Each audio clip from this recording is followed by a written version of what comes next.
sir. I'm returning Thank you. this. Good day, sir. Good day, sir. Good day. Hello, vlog. Goodbye. Hello. Go build your Lego. Which one is he building? He finished the Fortnite llama. He finished Mona Lisa. Nice. So he's got 2 race cars now, and he just got another one from school today. He did well or something, so they bought him like a big Lego set. Oh, sweet. So another car. Man, he's drowning in Legos. Drowning. Oh, that's awesome. Hold on, let me take this call real quick.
Sorry, that was Diego.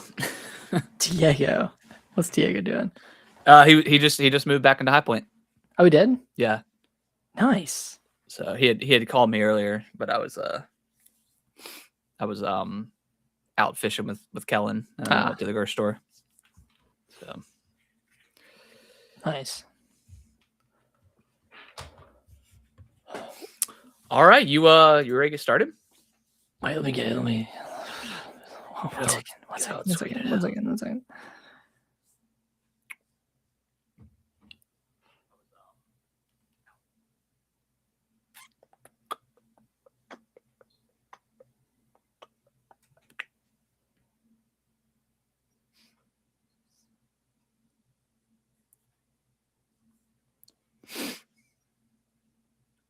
All right, ready. Sweet. All right. Oh, let me hold on. Let me get it set up. I never have it set up before.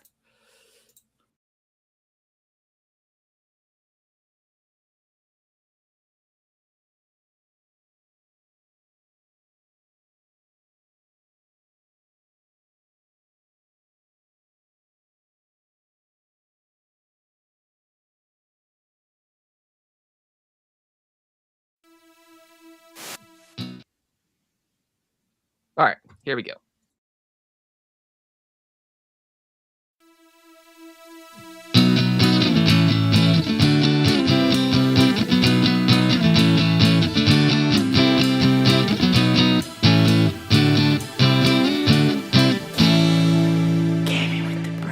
What's going on, everybody? Welcome back to another episode of Gaming with the Bros Cast, episode 308. My name is Harrison. I'm joined by my brother Nick, as always. Nick, how you doing, buddy? Dude, we're back. Monday. We're back on Monday. I know. I feel like the last couple of weeks we've been doing Tuesday for whatever reason. The thing is, we didn't even need to push the podcast. We didn't. Last week. We definitely didn't. We did it because we thought we would get the rumored Star Fox announcement. Yeah. That Nate the Hate rumored. Yep. Lo and behold, didn't happen. Nate the Hate was wrong. Oh, how the High Kings have fallen. And leaker culture is dead. We're calling it now. And you know what? It's over. It's for the best. It's for the best. It's for the best, but no, I mean, it could be literally announced this week, and then all of a sudden everybody's back on the, worshiping nades or whatever. I will say, we got Nintendo year-end financials coming up this week. I think Thursday. Yes. I would imagine they would have some sort of announcement this week for something. Fire Emblem, Either Fire something. Emblem or that Star Fox game. Yeah. Or like a Megaton Q4 holiday title, like that would be Legend of Zelda. Ocarina of Time, actually. Well, Ocarina of Time. So I mean, that's my theory, but Yeah. see. I mean, we're in a new world. Yeah. I don't think Nintendo Directs are dead. I know a lot of people are. That's that speculation that's been going on around the internet and stuff. I just don't think we're gonna get like 3 a year now. I think we're gonna get maybe 1, maybe 2, and that's it. I mean, that's kind of the point of Nintendo Today. Yeah, Nintendo Today. They do their Twitter directs. That they usually start on Nintendo Day, and then obviously it gets transferred over to Twitter and gets announced. But yeah, I think that's what they're trying to build towards. Just because I think when you have a direct and you have all these people involved with making said direct, and they probably cost a decent amount of money to market and stuff like that. Yeah. But when you can just announce it on the Nintendo Day app, and they can kind of control the narrative, they can control I feel like it's less likely to maybe leak, and that's probably why we're seeing less and less directs, is because people like Nate the Hate and other leakers are ruining it for everybody else. Yeah, and especially with I was back in 2024 when what was it? The 2D Echoes of Wisdom, like that direct that had Echoes of Wisdom and like Mario and Luigi Brothership. There was an account, I can't remember the name of the account, but it had been leaking games for the past couple of months, and it like leaked like the entire lineup for that direct. Was it Pioro? Pioro, yeah. Was that him? Yeah. Yeah, and then his account got nuked because he was caught or found out. Well, he I think he had a conversation with some like insider or analyst or something. Strider? It might have been, and like I guess he assumed that everything was off the table, and he was like, "No, absolutely not." Or like off the record. Yeah, off the record. So why am I talking to you if it's not? Yeah. if it's not on the record. Yeah. I don't know. I'm just sick of the clout chasing stuff, and I'd just rather just let Nintendo do it, and let's just be surprised for once. I think we'll see more partner directs. Yeah, absolutely. And then their first party stuff is going to be announced through the Nintendo Today app. Yeah, I think for the most part. And I'm good with that. I mean, like now that we're in the Switch 2 era, and games run not as good as the PS5 and Xbox, but well enough at this point. I'm excited for a bunch of stuff getting ported to Switch 2. So yeah, I know there's not been a lot of stuff first party wise that have been super, super interesting for Switch 2 this year. But third party wise, I mean, it's been fantastic. So I'm excited for, yes, I want the mainline direct, because I want to know what's coming. I want to hope that Star Fox is a real thing, Ocarina of Time is a real thing, and then whatever other surprises Nintendo has in store for us for their other IPs, and also Zelda's 40th, because we know they're going to start celebrating that pretty soon. They usually do it in the latter half of the year, with Pokemon Day and Mario's anniversary and stuff. So it's always pushed a little bit. But yeah, I don't know. I'm just excited. We're kind of getting into like the E3 game, the Games Fest, Summer Games Fest like era. So I'm very excited. We'll get started getting some. The news will probably be pretty slow for the next month, I would imagine. I would think so, unless Nintendo has something for us. But because I don't know what their presence like is going to be at Summer Games Fest. I don't know if they're probably not much. There, like at the event. I don't think they're usually. I don't think they really have anything. Or like I don't think they really show anything each year, if anything at all. Like they typically just have their own direct around that time. I mean, just like E3, right? Like they just have their own direct around the time frame. Yeah. Yeah, I'm just excited for it, because we're starting. I mean, Xbox's presentations next month. I'm sure PlayStation will have something. Yeah, it's gonna be an exciting time. I can't wait. I think one year, Nick, and probably a couple years, after your son's old enough and stuff like that, we should make a plan to go to like PAX East. I think that Oh, would yeah. be a blast. Yeah. And that's pretty accessible too. Yeah. At least, Is it in Boston? I think it's in Boston. Okay. Unless it moves around, but I think it's in Boston. Usually in the yeah. So yeah, that's definitely doable. That'd be a lot of fun. I've never been to like any sort of gaming, PAX or anything like that. I haven't either. So that'd be cool. Sounds fun. All right, Nick. Well, how was before we dive into what we've been playing, how was your week? Week was great.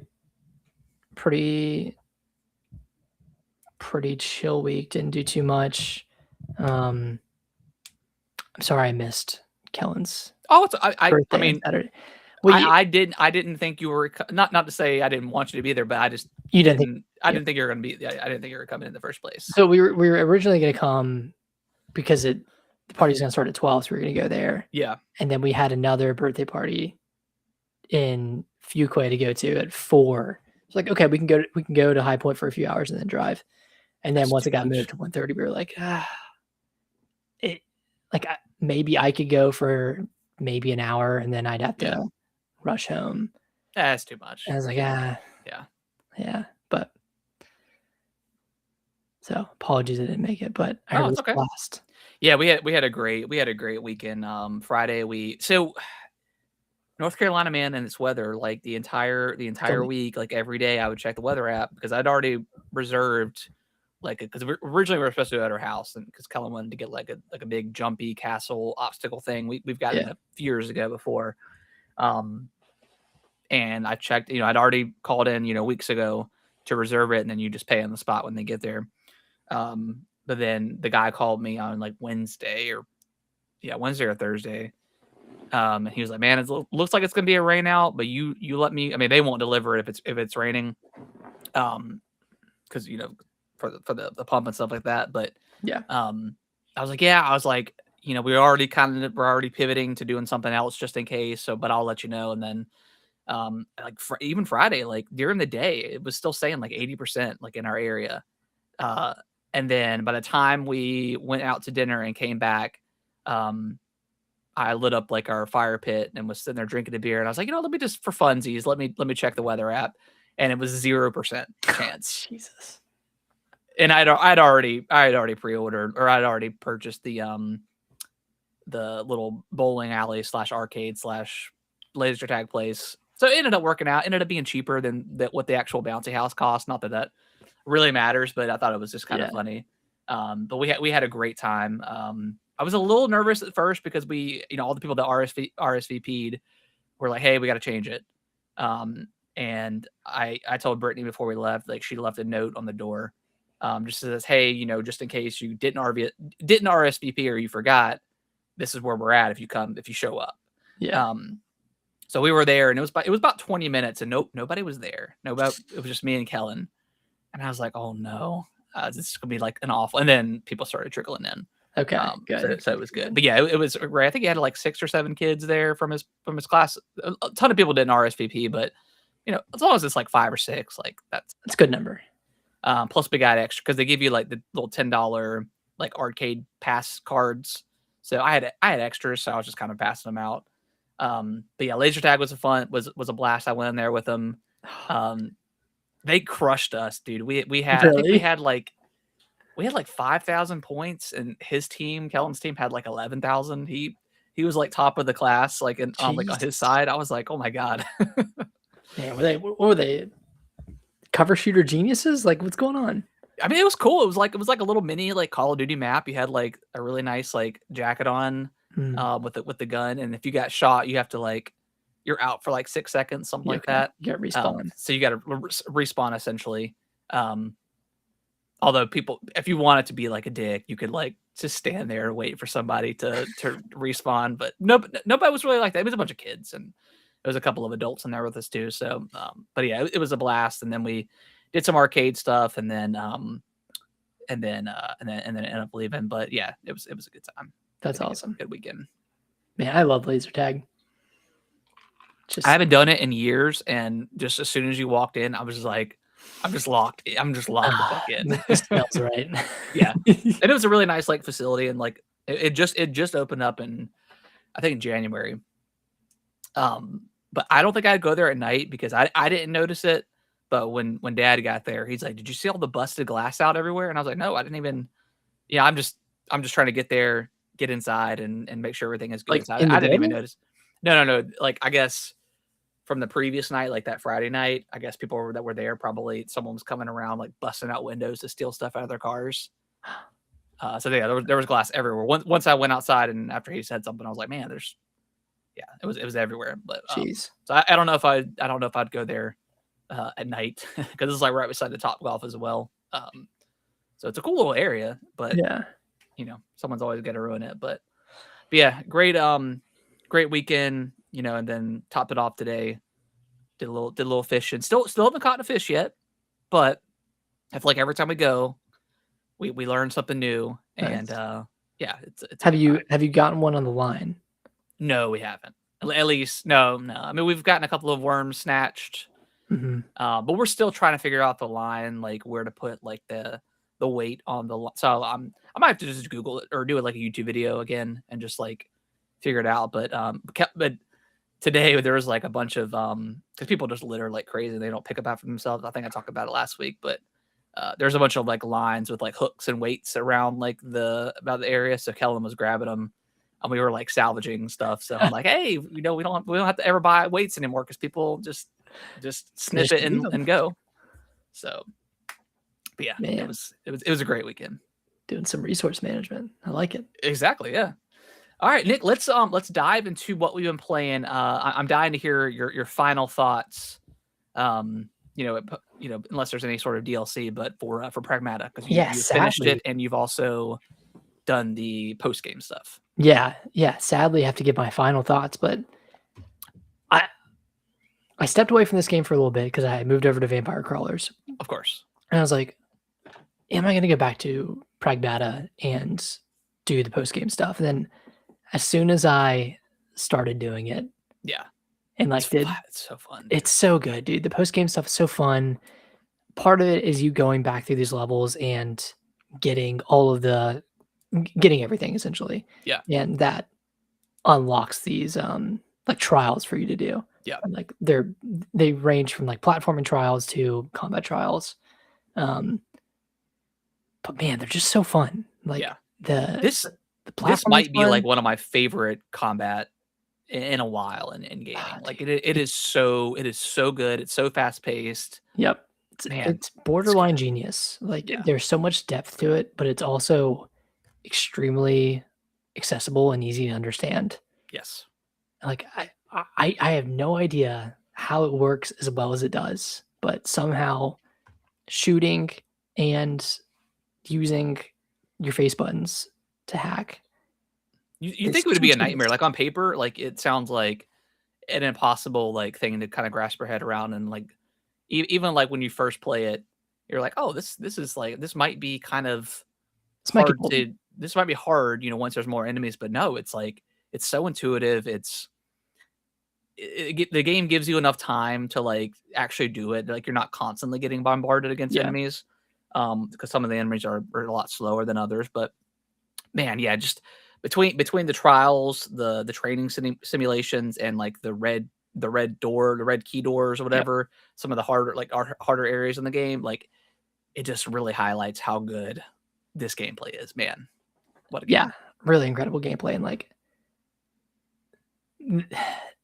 enemy management is it seems daunting, right? Yeah. Because like you're doing all this hacking stuff, but then you can use the nodes to turn enemies against each other, and like Yes. there's so much you can do with the hacking part of it, and like there's just so many modifiers, there's so many weapons, like And you can there use like are- the grenade launcher to like launch, like knock people on the ground and then Mhm. focus on just one enemy. So the game is constantly giving you new weapons and you know, new upgrades and new nodes that you can use to really take advantage of. It's man, I want to go back and play it now. Like you're making me get back into I it. thought about booting up New Game Plus.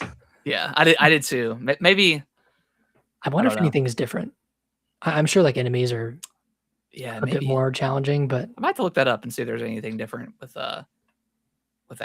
yeah, Because I mean, typically, like I know it's Capcom and like Resident Evil, they always kind of even in like professional mode or the harder they difficulty, changed it up a little they bit. switch up like locations of items and stuff like that. Yeah, I wonder. So maybe I don't know. I don't know how they would do that in this game, but So yeah. my question for you and for myself, what would you want from a sequel? I don't know. I Because mean, I want a sequel. yeah, oh for sure, yeah. Um, I don't know. I mean, I'm aside from not. like, I'm not sure how they would like. Genuinely, I'm not sure how they evolve because I mean, you got to evolve the gameplay to make a sequel. I don't know how they would do that. You know? other than needlessly complicating it, Yeah. you know? And like with the Luna filament stuff, and like this game taking place on the moon, does the next game have to take place on the moon? Or can it take place somewhere I mean, else? I guess theoretically, like the the Luna filament and stuff like that really doesn't have anything to do with like the hacking itself because they already had like looking at all the notes and stuff Yeah. they had like robots or AI like on Earth and I think we talked about it before but looking at the one of like the logs it was strictly forbidden that you couldn't have like a robot look like a human but they got away with it because they were on the moon and all that Mhm. stuff um Yeah, I don't know. Yes, I guess I guess the question I guess there could be another game that didn't just take place on the moon. I think the space element is important. I don't know if I would want this to take place on Earth, but maybe if there's like Yeah. Mars or I don't know like a satellite or something around. I don't want to lose that space element of the game. Right. But yeah, maybe I don't know. Maybe something happens and you're on Earth, and then you're like, we got to go back to the moon. It's like Jack from Lost. Jack from Like, I Lost. gotta go back. Yeah, Yeah, I was thinking about this and like maybe, and I really don't know how they would implement this in a way that makes sense with the hacking, but like adding in more fluid melee combat could be cool. yeah, But again, like you need distance from enemies to be able to hack, and yeah, that is accompanied well by like using projectile weapons.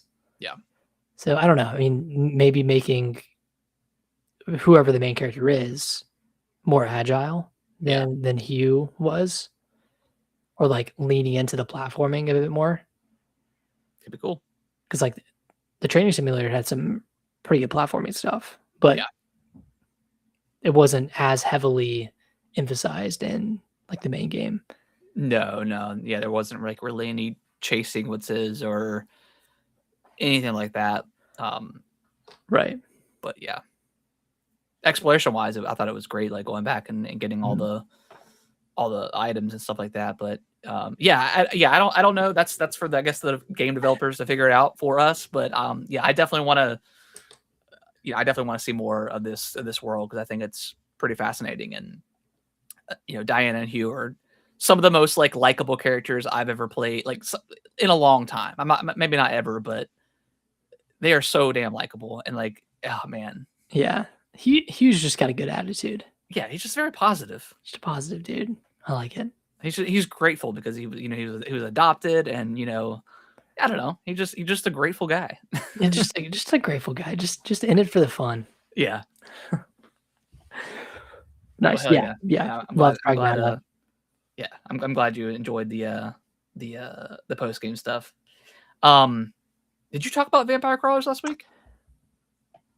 I did a little bit, I Yeah, think. I think you just maybe like.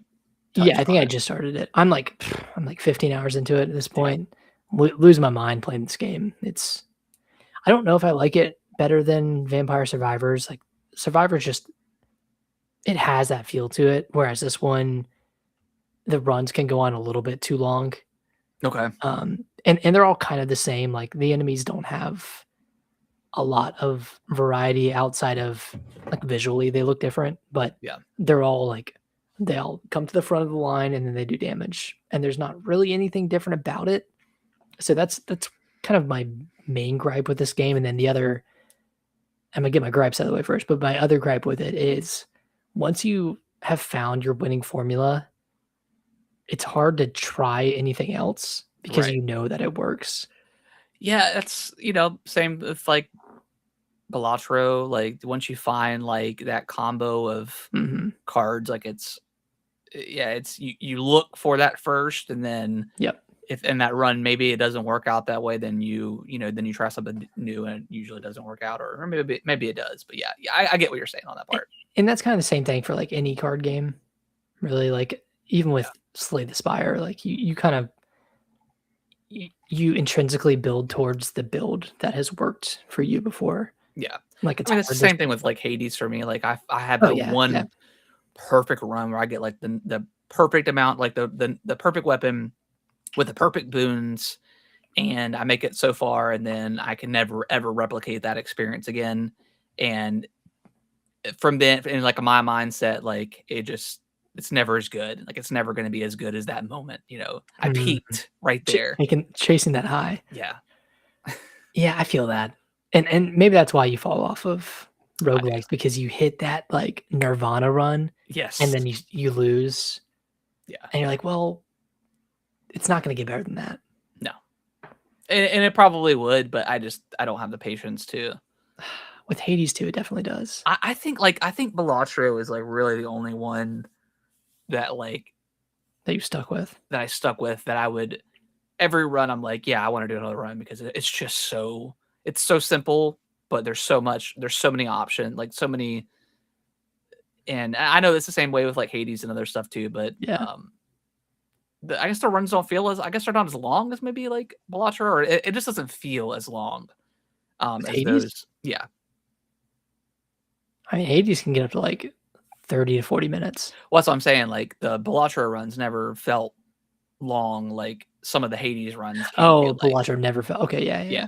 Yeah, well, I don't think Balatro at its core had a very long run length, even if you got up to Anti-8 Yeah. and No, above. it didn't take very long at all.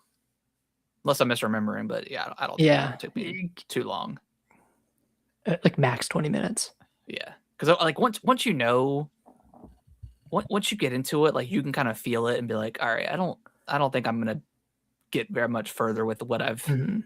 I've gotten so far in the Jokers. Man, Balatro. Kind of makes you want to fire it up. I think they got all the DLC. Well, I guess like the skins and stuff like that, but You can't really do like actual DLC for this game because it is what it is. yeah, I guess you could always add more like Joker Yeah, more variants, Jokers, right? maybe, but And maybe they have. I don't actually don't know. I need to fire that game up. Yeah. It's Did good.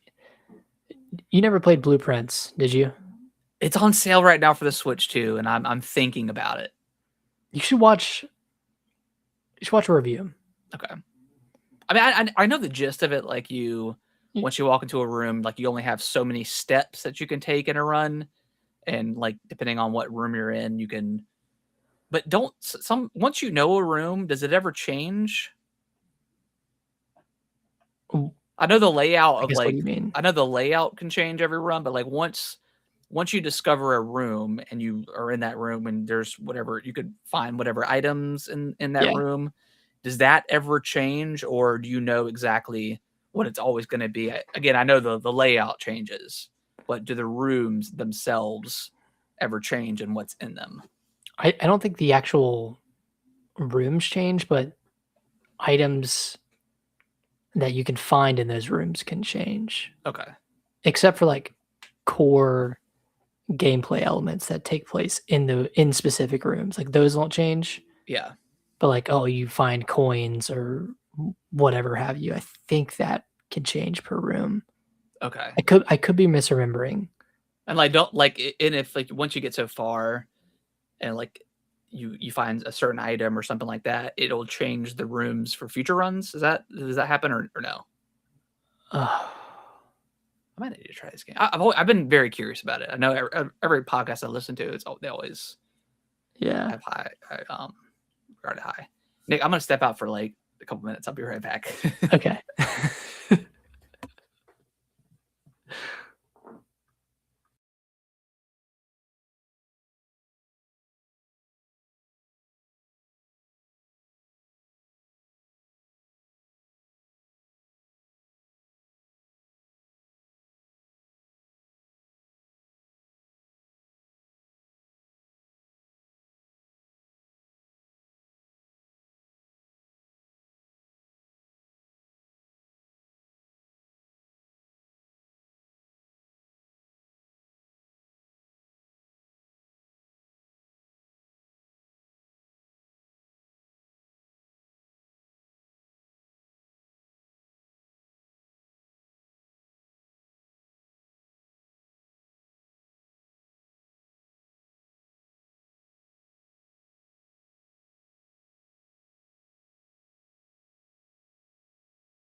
All right, I'm back. You feeling all right? I'm feeling better. I have got to stop eating pho before we do the podcast. Oh, jeez, man. Well, It's like a Mack truck. we had it last night, or I had it last night for dinner, and they give you so much that I always eat it like one night, and then I usually eat it for lunch or dinner for the next night. Right. But this time I had to load it up with more sriracha sauce, and Oh god. yeah, just it went right through me. All right, let's all right. So we just talked about blueprints, whatever. I don't know if you played the demo for Final Fantasy VII, Like 5 Rebirth on minutes the of it. Switch too. Okay. Yeah, I think I'm a few hours into it now. I've just gotten to the point where the game like opens up and you escape Shinra, and then you're out Mhm. in like the map. And I haven't explored anything out there yet. But man, does it feel good to be back in this world. They did not have to make us wait very long, which I'm really appreciative of. It was really cool seeing like the backstory of Sephiroth and why he is the way he is. Yeah. So I'm excited to learn more about that story. But yeah, I mean, it's still Final Fantasy VII. It doesn't run super great on the Switch 2. It's not nearly. It was in the 30s, on remake. Yeah. This one's a little bit worse. It's just a demo. There's still, it still could be a little bit more polished, and I hope it is. It's not unplayable by any means, but it definitely is Yeah. a little bit less than it was for remake. But that makes sense. There wasn't a lot. I mean, there's not a lot going on with remake in terms of like its open world, but Right. but yeah, it feels good to be back in the world. Looks great. Yeah, I'm excited to jump in next month at this point. June is when it comes out, I believe. Yeah. So, yeah. And like honestly, I don't think we'll be waiting too long for the 3rd installment, which is rumored to be coming early 2027. It's rumored to be announced at Summer Games Fest, and then having an early, like, early release in 2027. So I'm excited. Yeah. Apparently it's coming even along. bigger than Rebirth. Crazy. New And- characters. Yeah. Maybe called Return. Yeah, we'll I see. don't know. I'll be there day one. I need to finish Rebirth. God. Square Enix, if you're listening, I will double dip. You've already double dipped on remake. Yeah. So yeah, I will double dip. I'm surprised that it doesn't have cross save. I know. Like The Witcher has it, Cyberpunk has it. Like I don't feel like there's an excuse for them not to have it. I feel like you, more people would double dip on Rebirth just to have it, play on handheld and stuff like that. So I know. I doubt it's coming at this point. They probably would have already announced it, but man, that's a bummer. I'm glad you're liking it. Yeah. Probably play more. Probably finish the demo at some point. I don't feel like I'm in a rush to play it just because the game comes out next month. So like I don't feel like I need to play it like every single night. But because I'm definitely starting to slow down on my game playing a little bit here. Not that that girl on Twitter had anything to do with it, but I've been going so hard, like every night pretty much. After put Kellen and stuff to bed, and waking up in the morning and playing it before work, and sometimes during. But I've started to get a little bit busier where I can't do that anymore. But yeah, so and like the cadence of releases has kind of slowed down for me. Like, I mean, I'm skipping Sorrows. Didn't really vibe with what I saw there. What else is coming out in the near future? 007. 007, yeah. Yoshi will be like a last minute decision for me if I end up picking that up. Depending on if it's fun co-op wise with Kellen, or if the game is just like solid in the first place. It could place. be fun with him like naming the creatures that you find, but that also might be like a bit too young skewing for Kellen at this point. But it is true. Yeah. Like I don't know. Think about Yoshi. Yeah, like I'll wait for reviews and just see because I want to know like how in depth, like obviously we know the game's gonna be easy. I mean you don't take damage at all, but like how in depth does the puzzle solving get, and what does like the the collectible stuff look like. That's what most Nintendo games are, collectible stuff. So if that stuff is cool and rewarding, then maybe. Right. So we'll see. Forza, I mean that's a big one. Forza, yes, I will re-up my Game Pass subscription for that one. Hell yeah. I probably would have bought it just straight out on PS5, but that doesn't come out until later this year. Yeah. Do they have a date on that yet? I don't think it does. I bet it'll come Summer Games Fest, Yeah, I bet we'll get something at some point. I mean, aside from those games, nothing super notable for May. Yeah. So it's, I mean, yeah, pretty kind of slow month. Yeah, so time to catch up on your backlog and finish Rebirth, Nick. I don't know, man. I tried to play it on my Portal a couple months ago. Yeah. Just ran like shit.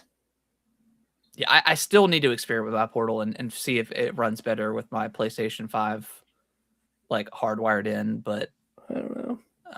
I don't know. I like it when it works. It looks great, but it doesn't work. Yeah, it barely works. So, but it's cool. It's cool to have. I mean, I like it, like feel wise and stuff. Yeah. All right. Then last I've been playing is I kind of picked this game up on a whim, but Invincible Versus the new fighting game from Skybound came out on Thursday. What is their previous game?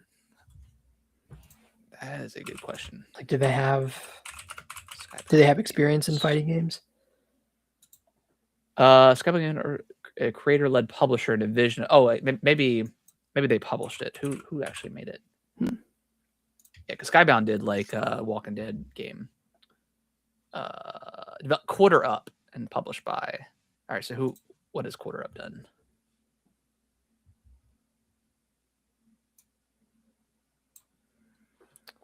Let's see. Developer Quarter Up. It might be their first game, actually. I wonder if this is one of Amazon Studios. Maybe. Yeah, I don't know. Yeah, I'm not sure that. Yeah, this. Oh, let's see.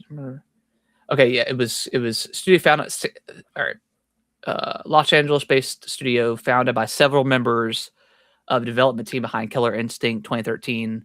So yeah, it looks like they've had some. So they've got like a fighting background. Nice. But yeah, I really like this game. It's a 3v3 tag fighter. Similar to like a Marvel vs. Capcom or like Dragon Ball Fighters, which was like my all-time favorite fighting game. It's a little bit slower. It's a lot slower than Fighters is, but it's on par with like something like Mortal Kombat or something like that. But you can really have some really cool counters and tag team assists and stuff like that. But yeah, I think as far as like the story goes, it's about, I think I finished it in about an hour and a half the first time through, which I'm okay with because I don't need a fighting game to be 7 hours long or whatever. True. I thought the story was good enough and kept me intrigued the entire way through the game. And it has like an arcade mode where you can do like a set of 5 fights, 7, 10, 13, something like that. And then with each character, you unlock like a cool little piece of story or something like that. And then as far as like, I've played a little bit of like online, been getting my ass kicked. The sweats are sweating hard with this game. Yet? Do what? Have you had a win? I've had one win out of like maybe 15, I would say. But right now I'm doing ranked mode and I am trying to place. So you have to fight 10 matches and then they'll place you into where you should be at in ranked. But it's cool. Like there's like a leveling up mechanic in this game that spreads across every single mode, story mode, whatever. You just level up your character and level up each individual character and unlock like, icons for your banner card and stuff like that. Cool. And then there's a ton of like costume variants as well that you can unlock that I think some are just made up because I haven't seen them in the show. But then you have like your show, the TV show costumes and stuff like that. So, Any you'll- like purchasable cosmetics or anything? Any season passes? I didn't. So when you're in the game, no, I didn't see any options to buy. It did say like season 0, so I don't know if there is a battle pass coming to this game. Okay. For right now, it's just kind of refreshing, just kind of just being what it is, without Yeah. any of that stuff. I know there are new characters coming at some point, so they may do. And maybe if I go to like the PlayStation store and go into the actual store, there may be some options for me to buy something. I'm sure. Okay. So, but yeah, once you're in there, I didn't see any like bombardment of like, buy the skin battle or whatever. But again, it's season 0, so I'm sure that stuff will probably come at some point, which it doesn't really bother me. Fighters only had like character packs, right? Yeah, fighters had character packs. You could buy like Zenny at some point, I think, in the game, like the in-game currency. Yeah. I think you could, but What do you use that for? you use it to like buy, like, it's kind of like not a gotcha mechanic, but it's like you buy like 10 capsules, and the capsules can be a random assortment of things from low to high rarity. So it might be like a new character that you would use in like the hub world, a new variant of Goku or Vegeta or whatever, like a little chibi version. Yeah. Or you will unlock like a skin or like a color variant for a character in the game. But I mean, I have like over like 1 million Zenny, and I think it costs like 10,000 for whatever their currency, like whatever their Jesus. tiers are. So I have so much that I've never felt the need to purchase. Do you get Zenny from playing offline as well? Like You do, playing... yeah. Okay. That's why. Yeah, I have like was over about to say. 500, 600 hours in that game. So Jesus. yeah. I mean, I guess when you play for a few hours every week. Yeah. And some nights, like we'll come down and we'll play like 4 or 5 matches, and then we'll just leave it running because we intend to come back, and we never do. Yeah. So some of that time is definitely skewed, but Do you think any other fighting game will ever top Fighters for you? A Fighters 2, like we're still like we did play Invincible on Saturday, and I really enjoyed it. But my buddy was like, "Yeah, it's still a little bit slow compared." I'm like, "Well, nothing's going to be as fast as Dragon Ball Z at this point, Yeah. unless they come out with a second version or whatever the game, Although they just had like the DLC character that just launched last week, but Never ends, man. But yeah, I really like it so far. Nice. I'm gonna still keep playing it. Hopefully, try to get a little bit better. But yeah, it's real cool. Last question: in the main campaign or story, like, are you playing as a created character or anything? Like, is it its own original story? Own original story. I don't know if it's canon or not, Okay. or if it's going to be canon. In fact, it's probably not, because the way the story. So it's kind of weird. Like, again, it's like an hour and a half long, and it's not like in the story mode itself, you're not picking a specific character and then going through that story. You're just kind of playing it as playing the characters that are given, kind of like a Mortal Kombat Okay. Story. But the way it definitely ends on a cliff note, but in the way that it ends, cliffhanger. The way that it ends, it's like, I don't know how this is going to translate into like the show if they ever do that. Although, like, in the show, there's multiverses and stuff as well, so it's like you could literally do whatever you want. You need to watch Invincible. It is. I know. It is so good, dude. It is so good. And the episodes are short, right? Like, they're 20 minutes. 20, yeah.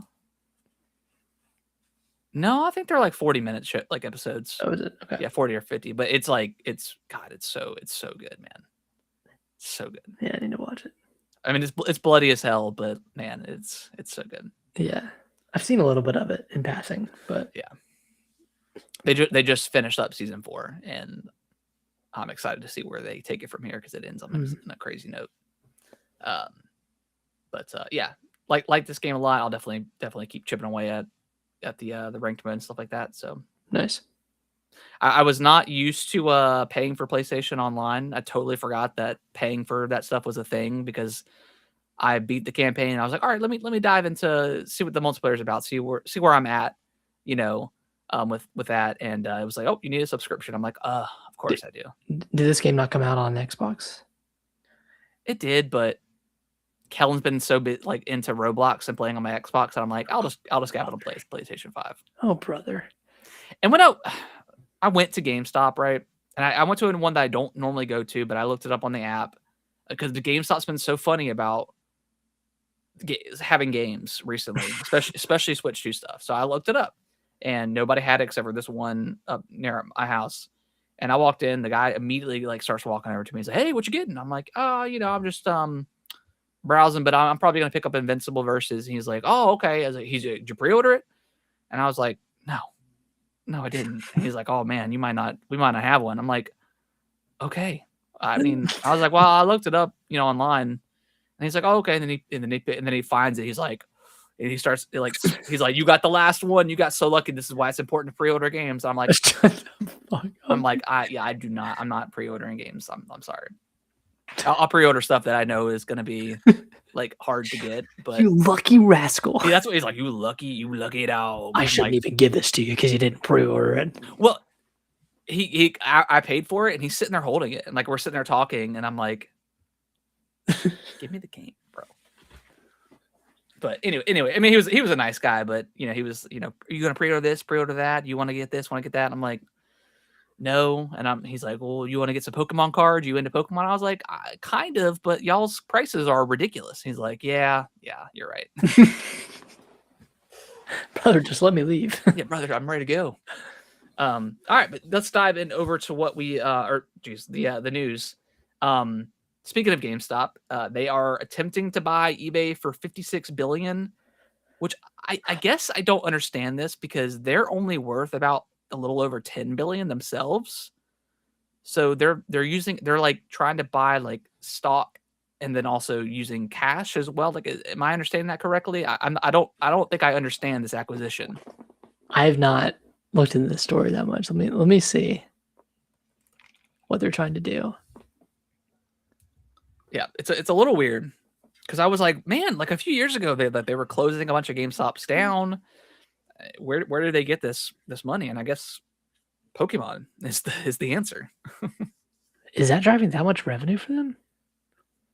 I think it was at first, and then because you would go into a GameStop and they would never have cards, and I stopped checking. And here recently, after they had their price increases, Mm-hmm. they pretty much have like scalping prices. Like a normal $10, like a 2-pack of cards would be like $10 is like kind of MSRP. They sell them for 25 or 20 or something. So it's like more than double. So okay, so here's what they're doing. crazy. So, cash consideration is expected to be funded from a combination of cash and liquid investments on GameStop's balance sheet, which totals $9.4 billion, and third-party acquisition financing. In respect of okay, so that's another $20 billion, and then and I thought I heard if like GameStop's CEO got them to a certain amount of money that they like, if they got them to like be worth like $100 billion, he would get like a $30 million bonus or something crazy like that. So it's like this seems a little bit fishy on what you're trying to do. Yeah, but I don't know. It's GameStop. I mean, they're offering to buy this stock at a 46% premium. Okay. So, I mean, does eBay have a, what is it? Not a fiduciary duty. Do they have an obligation to accept it because it's to the benefit of their shareholders? I guess. I would think so, but so would they? I guess, yeah, because eBay's it's a public entity, right? Traded. Yeah. So I guess if you own majority of the shares, that's the way they could kind of get into that. And then I don't know. So okay, yeah, their offer is $125 per share, comprising 50% cash and 50% GameStop common stock. Yeah. Blah blah blah. And I think they're like presenting this as a way for them to counter or like rival Amazon Oh yeah. I mean, for e-commerce. Like, I think fundamentally it makes sense for GameStop to do this because they're dipping their toes in like selling non-gaming related goods. yeah, And it seems like that is going well.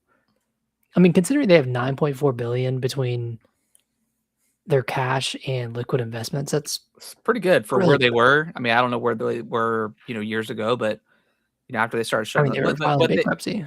yeah, but they started like diving heavily into like I don't know, like gaming goods and toys and plushies and shirt. I mean, they were already kind of already selling that stuff, but they doubled down on it. So they're they're selling, getting heavily into like cards and stuff like that. So Yeah. um, So yeah, they're also asserting that eBay has spent 2.4 billion on sales and marketing in 2025, but have only added 1 million net active buyers okay, to their ecosystem, going from 134 million to 135. So, and GameStop is going to deliver 2 billion of annualized cost savings within 12 months of this deal closing.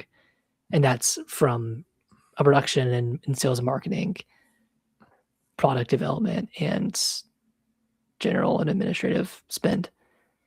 So okay, they're basically saying we're going to come in here and we're going to cut costs and yeah, probably cut headcount as yeah. well. Oh, of course, yeah. I mean, yeah, that's any acquisition of any kind is almost guaranteed that some people are gonna because I mean You have redundancies. you have redundancy. You don't need two people doing the job of one. Right? It just kind of You don't makes need sense. It two sucks. finance teams, Yeah, basically. yeah, Yeah. and it sucks. I'm not saying that it's not terrible, but it's just kind of the way that stuff happens. But I don't know. Like I feel like Amazon is unrivaled. And they definitely are. I mean, in comparison, to anybody else, right? Because they just sell everything. So if Mhm. GameStop can come in and buy eBay, and then all of a sudden there's competition for Amazon, I think that's not necessarily a bad thing. Yeah. Okay, and here's the GameStop CEO. He has Ryan Cohen Yeah. has moved GameStop from a 381 million net loss in 2021 to 400 million net income in 2025. Did this through a variety of means, but he owns 9% of GameStop, doesn't receive a salary, has no cash bonuses, Keep talking, man. I'll be right back. Sorry. okay, no golden parachute, and he'll be compensated solely based on the performance of the combined company. So it doesn't sound like he it seems genuine. Well, wanting to buy a company for 50 billion is, I don't know if that's necessarily genuine, but I don't know. We'll see what happens here. Maybe this trade will go through, or maybe this acquisition will go through. Maybe it doesn't, but um, it is interesting to say the least. And it's crazy that GameStop is the company that's proposing this after having an absolutely tumultuous 2020 and 2021. So it's crazy. Turns out selling Pokemon cards is a viable business option.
All right. Hey. Whew. I tried. I tried. Like a Mack truck. I tried. I tried to hold it.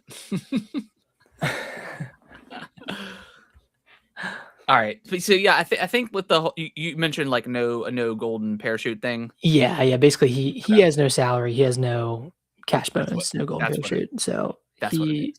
he's compensated basically solely based on the performance of the combined company. So Yes.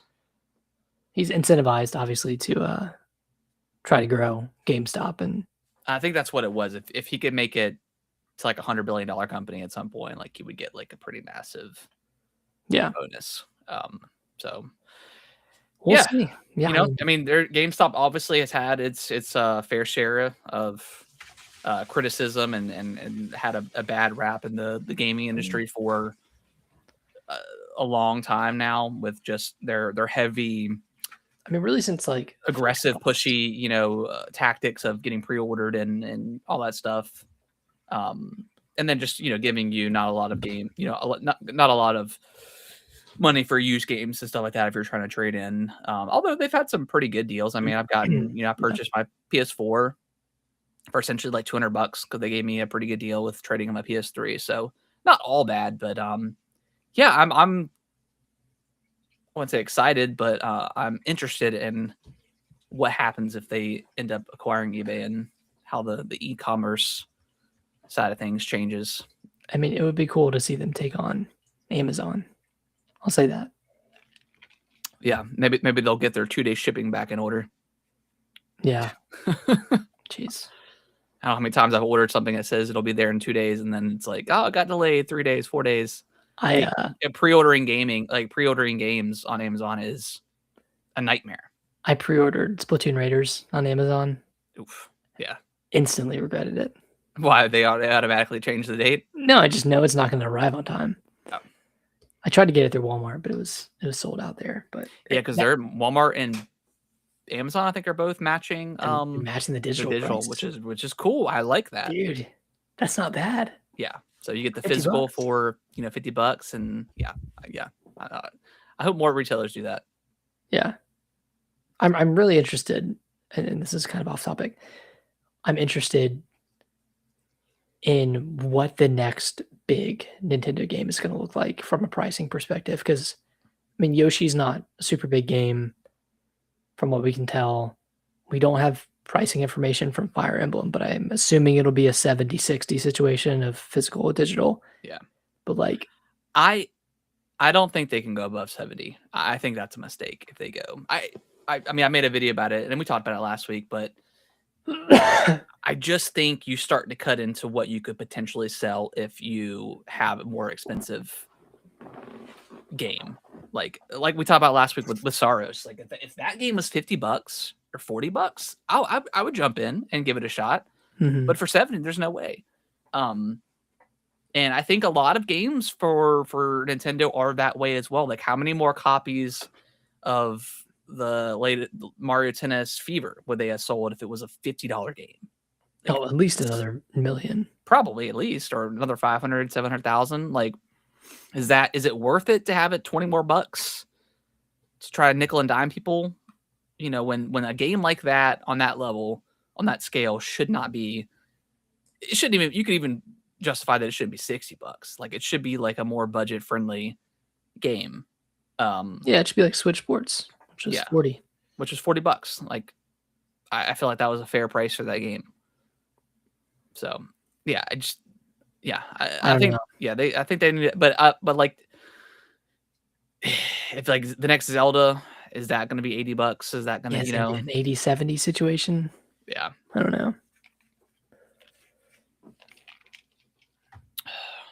know. I hope not. I hope not. The 60-70 mark, like that's like the highest we get. Yeah. Like even like GTA 6, I really think that's going to be a $70 game. I don't think the standard tier is going to be $100, but for damn sure that they will have the $100 early access and shark cards and all that stuff too. So you get those people, and I know that's kind of like scammy, like egregious kind of like, I mean, and Xbox has been doing that for a long time with their 3-day early access or 4-day early access, but it's an it's option. but it's an option, right? And if someone wants to value, they don't want to miss like that initial zeitgeist, and they want to be there day zero. Let people do that if they want to, but yeah, we can't have $80 standard editions and 90 in it. Like it's just No. the game industry is going to crash hard, Yeah. especially with console prices being 1,000 plus going For forward. sure. So, all right, Resident Evil. We'll kind of blow through these, but Resident Evil, we got its first trailer for the upcoming Resident Evil movie by Zach Kreger, the director of Barbarian and Weapons. I think this nails the tone perfectly. I cannot wait for this movie. I'm feeling really good. I'm feeling incredibly optimistic about this movie, and I'm seeing a lot of hate online of like, oh, this doesn't look like Resident Evil. This doesn't look like Resident Evil. Why isn't Leon in it? Like we already Yeah, where's that? we already had movies like that with him, and they've been terrible. And Except for Welcome to Raccoon City, great movie, fantastic movie. But Leon was sure. Leon Mischaracterized. Leon was terrible. But like from the way that Zach Kreger has explained this movie, he knows Resident Evil, and he knows that this is a game about resource management. It's a game where you start with the pistol and then you get the shotgun. Yeah, dude. And then you move on, and you're like looking through drawers and looking for ammo. Like that is the stuff that he's gonna nail, I think. Yeah. And that is Resident Evil at the core. And that's how it is initially. Like you're not even Resident Evil 1 and stuff, like, yeah, you're a trained, like, cop or whatever, but like you're not like this over the top. We're not looking at Resident Evil 6 Leon here or 7, Leon, where it's back kind of the basics. Yeah, and yes, that is exactly what Resident Evil should be. And this is what I've always wanted, like especially from the game side. It's like I want to play as a character that has no experience and just gets thrown into this world and is on instant survival mode, and that's exactly what we're getting with with this movie. And that's what Requiem was. Yeah, to an extent. Like that was Grace, and then same for 7. Yeah, like I feel like this game is gonna encapsulate the Grace sections of Requiem, and then 7 with Ethan. Yeah, and like there's gonna be a lot of new cool shit in there as well, like that creature that was wrapped around the door frame that had that was up on the ceiling. That was creepy.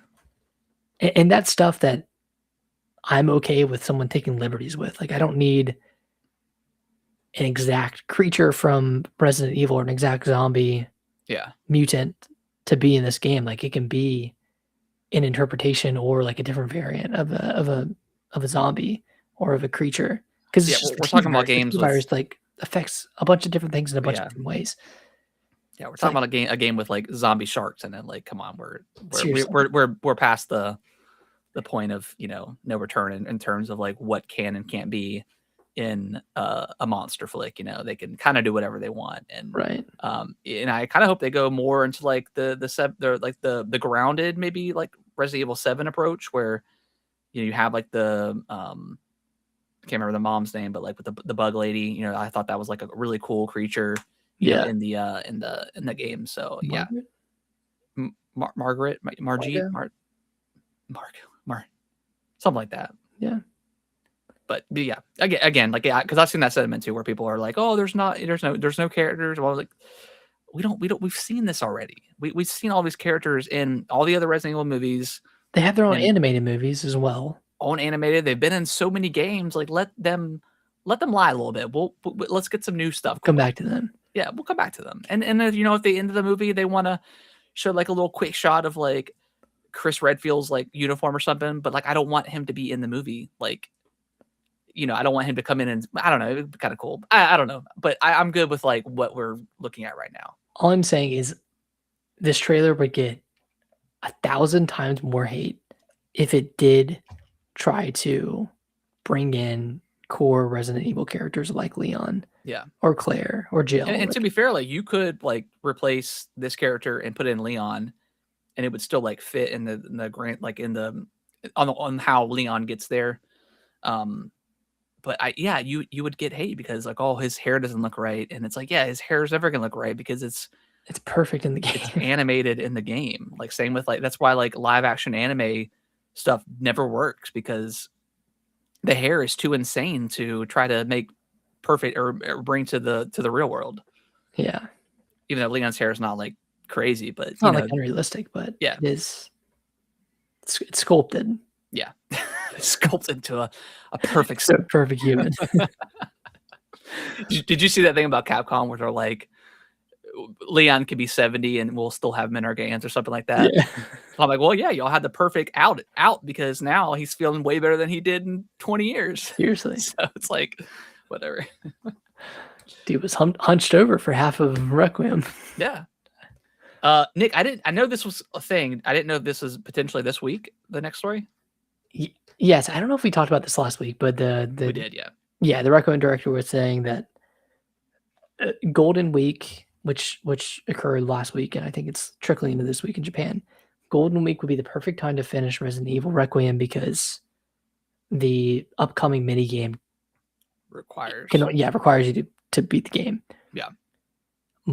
My interpretation of that is that this is imminent, and whatever mode this is, whether it's a mercenaries or like an Ethan Must Die type mode. What would you prefer? Would you prefer just straight up like mercenaries, or would you prefer some of like the stuff like Ethan Must Die and some weird, stuff?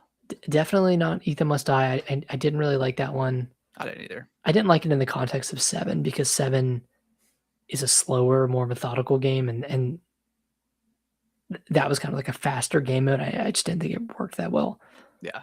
I would love to see like maybe some story, like get to know the zombies in the care center, like play as the singing lady or something like that. Something like neat like that. Where I think that could be kind of cool. But I don't know. I'm ready for mercenaries, but also I do want to see some weirdo stuff as well. What was the mode? Oh, what was the mode in Resident Evil Revelations 2? It wasn't a mercenaries mode, but it was like a level-based mode, and you unlocked these like modifiers to your character and like unlocked abilities and stuff, and you could purchase new weapons. It wasn't a roguelike because it was level-based, but it was way more deep and thought out than mercenaries was, and that would be a cool thing to add into to Requiem. I would also like a roguelike mode. I think that'd be fun. But like in the vein of what's that Call of Duty mode, like the gun game? Almost like where you get enough kills with a pistol or you get enough points with a pistol. Gun game to a shotgun. And that would be cool. Yeah, that would be neat. Or like I don't know. That was just some weird like cool stuff with Resident Evil, like side stuff. So yeah. Or more melee focused. Because I think the tweet or the statement said sharpen your hatchets. So maybe it's like some sort of melee focused mini game. That would be cool. I don't know. I'm ready to go back. I am too. I genuinely miss that game. Yeah. Or maybe you do like the whole care center as Leon or something. Like I don't know. Like they could do some cool stuff. They could do some cool stuff with it. Or put Grace in Raccoon City. Yeah. Have you seen I've seen there's this one guy on TikTok that's pretty funny, but I watch him occasionally, but he was streaming and he clipped it out and he was like, people were like, oh, is Resident Evil modded? And he's like, I don't know what you're talking about. It's got Grace with like the thick Grace or whatever. And then it's the scene where she gives the Requiem back to Leon. And he's like, I don't know. He's like, I swear it's just the lighting. There's no mod. And then she throws it to Leon and it's just Master Chief.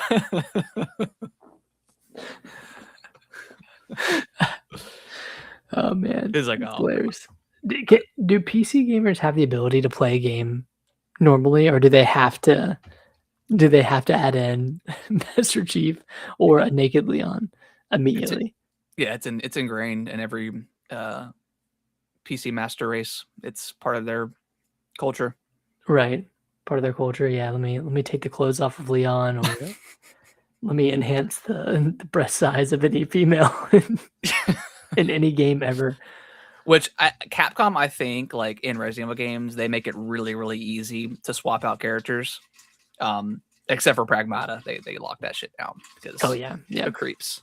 But yeah, they make the asset swaps like really, really easy, and that's why like within the week you see Thomas the Tank Engine for Mr. X, so stuff like that. So, but yeah, Pragmata, I never saw any sort of mods for the best. Yeah, definitely for the best. So yeah, I mean, if that happened this week, that would be insane because I, like you said, I'm ready to go back. But and then our last story, Valve, they took pre-orders for their new Steam controller, and it sold out like almost instantly. That's just kind of par for the course, I think, with video game accessories and stuff, just in general. You know, people are itching to buy new stuff. I don't think people are complaining that Valve's thing wasn't good. I'm like, that's every single thing that's gets sold online these days. It's always a nightmare to buy anything. Yeah. I mean, that's just, that's par for the course now. Yeah. So yeah, who knows when that Steam machine comes out? Maybe never. I don't think it comes out this year. Yeah, and it's Valve. You know, they're a privately owned company. They don't have to tell people how much they sold. They don't have to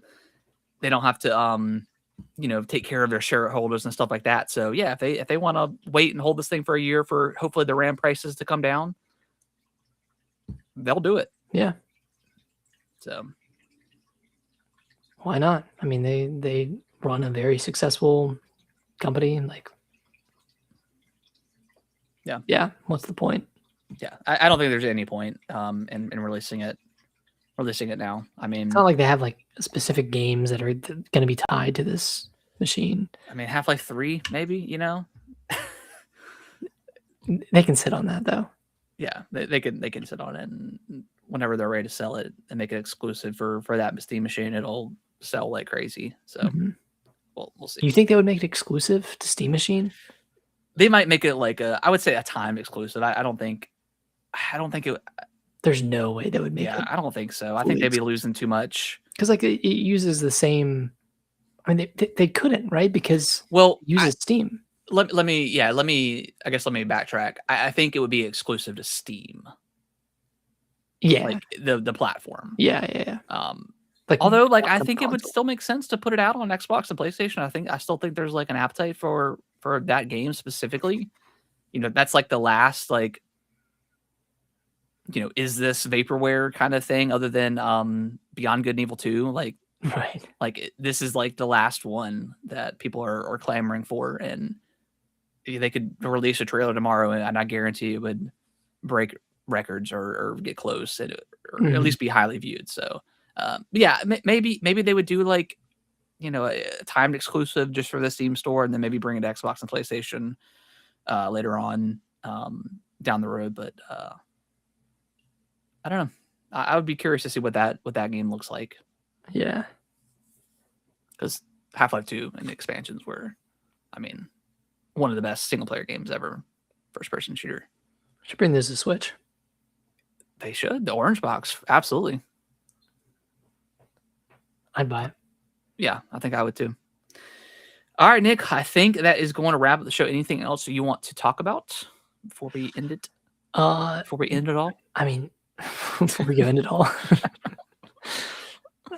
I mean, the only other thing this week, Nintendo financials, we'll get firm numbers on Metroid Prime 4 if either one of the versions sold over 1 million. I'm predicting at least one of them will. And probably the Switch one. Yeah, I think the Switch one will probably sell over 1 million. Yeah. I think I'm like Switch 2 sales wise, I think I'm probably leaning to like 22, 23 million. I'm going to say 21. 21, because it was what, 19 before? I thought it was 17. Maybe it was 17. Let me look it. Okay. Yeah, look it up before we lock in. Yeah, before we lock in. But we obviously know Pocopia sold 2.2 3.4 units. We don't know what the physical versus digital sales are for that. And that was Um, first. do it. Is that just in the first couple of days, right? Yeah, that was like in the first 4 days. I think it Yeah, sold like first 2 4 days. point something million. So, I mean, I wouldn't be surprised if this thing was like at 4 million at this point, maybe 5. Yeah, at least through the end of Because March. it's still like since it launched, I think it's been the number one on the eShop, which is Yeah, it's still number one. insane for like a cozy. I mean, it's Pokemon, but still 17.37. 17.37. Okay, Yeah. I'm gonna say 22. I'm gonna say 22 I'm gonna say because 21. they sold 17, but they projected 19, right, for this quarter specifically. Yeah, Okay, I think.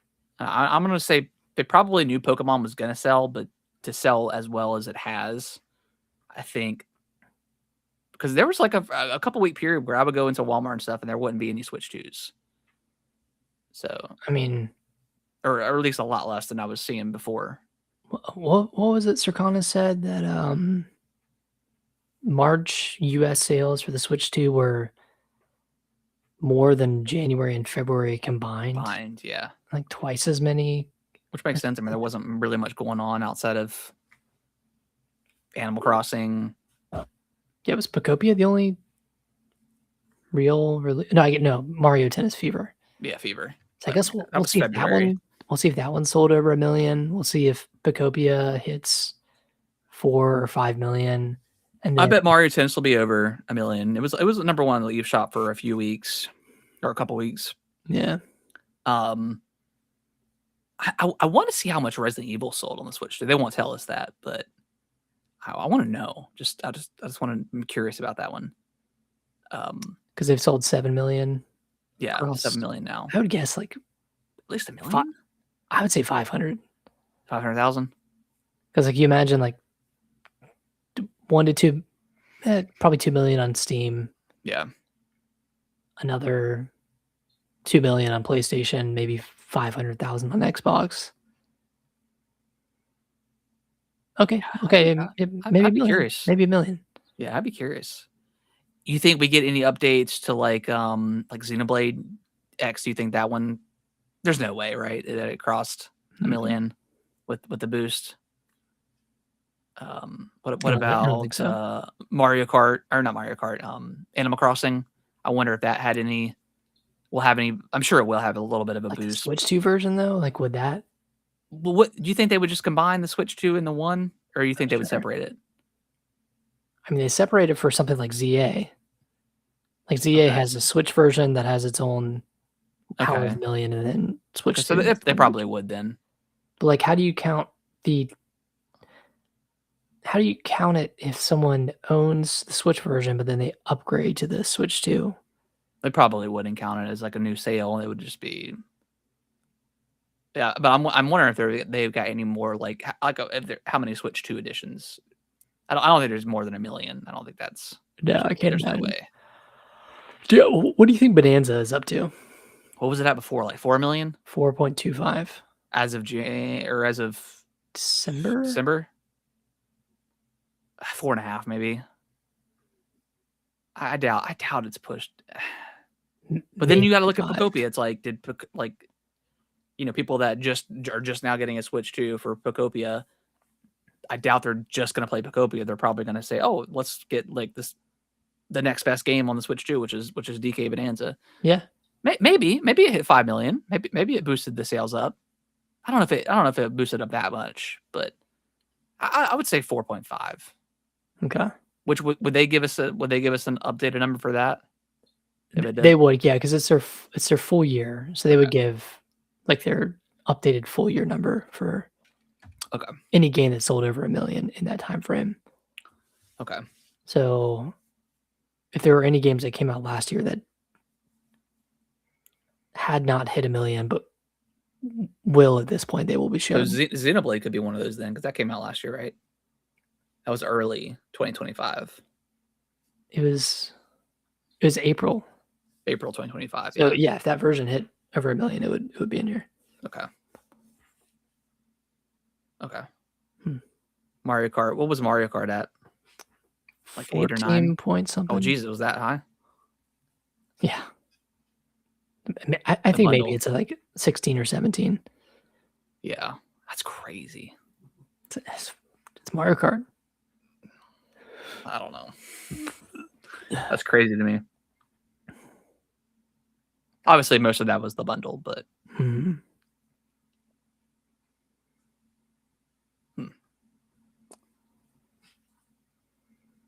Anything else? Yeah, maybe Super Mario Bros. Wonder. yeah, the Switch 2 Switch edition this edition. year. Mario Galaxy 1 and 2, maybe you get updates on that. I would be curious to see how much Yeah. that jumped up from after the movie came out. Yeah. That'd be interesting to see. Yeah, we'll see. Do they show? They don't ever show accessories or anything like that, do they? Oh, no, I don't think so. Okay, I didn't think they did, but Yeah. okay. Well, I'm excited. I'm excited for a company that I have no investment in making more money than ever. I don't know why it's so fun, but it is. Yeah, it is. It's just, I mean, it's just like you like a thing and you want to see it succeed is Yeah. basically what it boils down It to. succeeding means you get more from that thing. So Exactly. So whenever like, Pragmata sold over 1 million, Resident Evil sold over 7 million, it's like, hell yeah. We just know we're going to continue getting more of this franchise. And exactly. It makes people happy. So definitely nothing wrong with that. It's just, you get the little tryhards out there that are, Nintendo's selling well. Therefore, I'm doing well. It's like they just take it a little bit too far. Let's not tie your livelihood to Yeah. company success. But all right. Well, I think that is going to wrap it up. We'll be back next Monday talking about all this goodness. So we'll look forward to that. Maybe Nintendo will also give us some extra stuff to talk about. But a little gift. little gift. Little gift from God. All right, guys. Well, if you could review us on your favorite podcasting platform of choice, that would be greatly, greatly appreciated. If you ever want to come hang out with us live, we stream every Monday around 8:45 on Twitch and YouTube. All those links are in the description of the podcast. So come hang out with us and chat live. So all right, Nick. That's it. Let's wrap it up. Bye-bye.